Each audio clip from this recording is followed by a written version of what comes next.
नमस्कार, मैं हूं वीर सिंह। आप देख रहे हैं समाचार इंडिया लाइव। खबर आजमगढ़ से है। कानून व्यवस्था पूरी तरह ध्वस्त, नहीं मिल पा रहा कमजोर वर्गों को न्याय। रविंद्रनाथ राय। सगड़ी तहसील परिसर में मंगलवार को सामाजिक उत्पीड़न विरोधी मोर्चा द्वारा धरना प्रदर्शन कर राज्यपाल और उपराष्ट्रपति के नाम संबोधित ज्ञापन उप जिलाधिकारी को सौंपकर मांग की गई कि देश में जो कानून व्यवस्था है उसे सुधारा जाए। निजीकरण बंद करते हुए कमजोर वर्ग को रोजगार की गारंटी, छात्रों को छात्रवृत्ति, गरीबों को न्याय और रोजगार की सुविधाएं मुहैया कराई जाएं।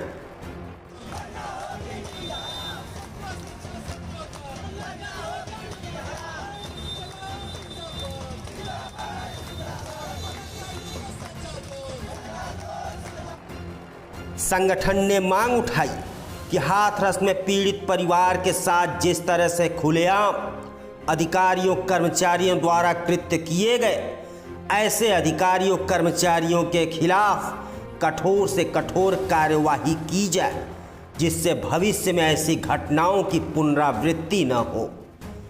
संगठन के लोगों ने तहसील परिसर में जमकर नारेबाजी की और सरकार विरोधी नारे लगाए। साथ ही मांग किया कि मजदूर, किसान, छात्र, कर्मचारी विरोधी सभी प्रकार के कानूनों को वापस लिया जाए, जिससे आम लोगों को लाभ मिल सके। शिक्षा, स्वास्थ्य, कृषि, उद्योग सहित सभी सार्वजनिक उपक्रमों के निजीकरण को बंद किया जाए। जाति, धर्म, क्षेत्र, लिंग, संपत्ति के आधार पर दमन उत्पीड़न रोका जाए एवं सुरक्षा कानून अधिनियम को मजबूत करते हुए देश के हर नागरिक को पोषण युक्त भोजन का प्रबंध किया जाए। हाथरस, बलरामपुर, आजमगढ़, चंदौली, मध्य प्रदेश आदि देश के सभी रेप पीड़ितों को न्याय दिया जाए। बलात्कारियों और इनको संरक्षण देने वाले संगठनों को कठोर सजा देने की मांग की गई।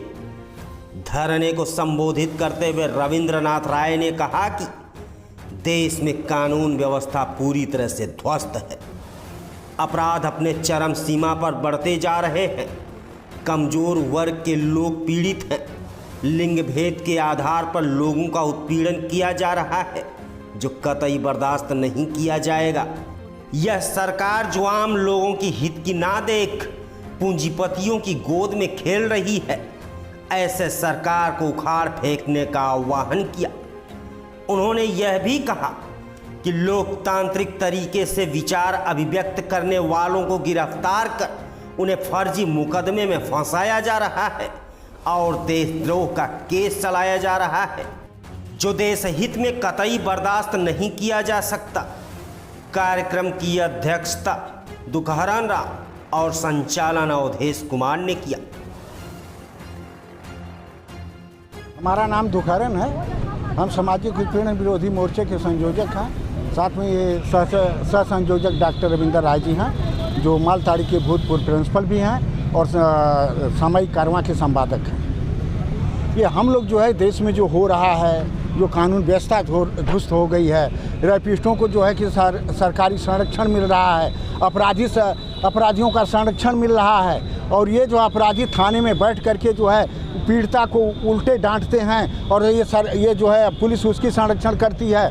पूरा का पूरा देश जो है कानून व्यवस्था से ध्वस्त हो गया है। यहाँ इस देश में जंगल राज हो गया है और पूरे जन विरोधी नीतियाँ यहाँ पर लागू की जा रही हैं। यहाँ किसानों की बात नहीं सुनी जा रही है। छात्रों को जो है कि यहाँ शिक्षा से वंचित करने की साजिश हो रही है। समाज के कमज़ोर लोगों को जो है मनुस्मृति के हिसाब से शिक्षा से दूर रखने की साजिश हो रही है। जीरो बैलेंस पर जो एडमिशन हो रहा था उसे रोक करके कमज़ोर वर्ग के लोगों को शिक्षा से वंचित किया जा रहा है और ये जो है बाढ़ पीड़ित जो लोग देख रहे हैं कि 80% किसानों का जो है खेती नुकसान हो गई है और बाढ़ में सारे उनके खेत सत्यानाश हो गए हैं। उनका जो है प्रतिपूर्ति के लिए कोई सरकार सोच नहीं रही है। उनके लिए हम आंदोलन कर रहे हैं, उनके लिए लड़ रहे हैं। और एक बात और भी हम बता दें, जो पीड़िता रेप पीड़िता हैं, जो हाथरस से हाथरस की बात देखी जा रही है, हाथरस में जितना घिनौने तरीके से उस गरीब महिला के साथ अत्याचार किया गया और उसको जो है तथ्य को छिपाने के लिए नीचे से ऊपर तक शासक वर्ग जो है साजिश के तहत जो है पोस्टमार्टम रिपोर्ट से लेकर कानून व्यवस्था को सारे अपनी मुट्ठी में लेकर वहाँ न्याय की बात नहीं करने दिया और वहाँ उस पीड़िता की लाश जो है पुलिस के संरक्षण में जला दिया गया, सच्चाई को सामने नहीं आने दिया गया। ये सारी बातें जो है इस देश में हो रही हैं और एक अगर कोई अपराध नहीं था वो लाश उस परिवार को दी क्यों नहीं गई? अगर उसमें वहाँ जाने से लोगों को सच्चाई है तो रोका क्यों गया? ये सारे जो अपराध हो रहे हैं, यही नहीं हो रहा है। देश में जो हत्या बलात्कार हो रहा है या ऊपर के संरक्षण, मतलब खास तौर से मेरी जबान से अगर कहा जाए, सत्ता में बैठे, सत्ता की गोद में बैठे हुए अपराधी अपराध कर रहे हैं और ये शासक उनका संरक्षण कर रहे हैं। इस तरह की देश की कानून व्यवस्था ध्वस्त हो चुकी है। सामाजिक उत्पीड़न विरोधी मोर्चा के सह संयोजक डॉक्टर रविंद्र राय आपके सामने हैं। हम लोग आज ये धरना आयोजित किए हैं जो देश की प्रमुख समस्याएं हैं उनको लेकर के, जिसमें जो शिक्षा का निजीकरण हो रहा है, तमाम जो हमारे सार्वजनिक क्षेत्र हैं उनका निजीकरण हो रहा है, जो गरीब वर्ग को शिक्षा से और तमाम रोज़गार से वंचित करने की योजना हो रही है, जो रेप पीड़िताओं को न्याय नहीं मिल रहा है और हमारे देश में जो अभिव्यक्ति की स्वतंत्रता का हनन हो रहा है, उन तमाम मुद्दों को लेकर के और लोकल भी समस्याएं हैं, जैसे बाढ़ पीड़िता की समस्या है, यहाँ बाढ़ पीड़ितों की समस्या है, सड़क की समस्या है जो बिलरियागंज से रौना पार की, और बहुत सारी समस्याएं हैं यहाँ पर। क्षेत्रीय स्तर पर भी जो रेप हुए हैं उनको रोकने के लिए भी हम लोग इस सामाजिक उत्पीड़न विरोधी मोर्चा के तहत आवाज़ बुलंद करने के लिए आज सगड़ी तहसील पर आए हैं। जिस तरह की भी समस्याएँ हैं इससे हमारा संबंध है और हम सरकार से मांग करते हैं कि जो भी घटनाएँ हो रही हैं देश के अंदर, चाहे वो रेप के संबंध में हो, चाहे वो शिक्षा के संबंध में हो, चाहे वो चिकित्सा के संबंध में हो, सारा जो कुछ हो रहा है ये गरीब वर्ग के अहित में हो रहा है और पूंजीपतियों कंपनियों के इशारे पर हो रहा है। इसको बंद करने की कोशिश की जाए।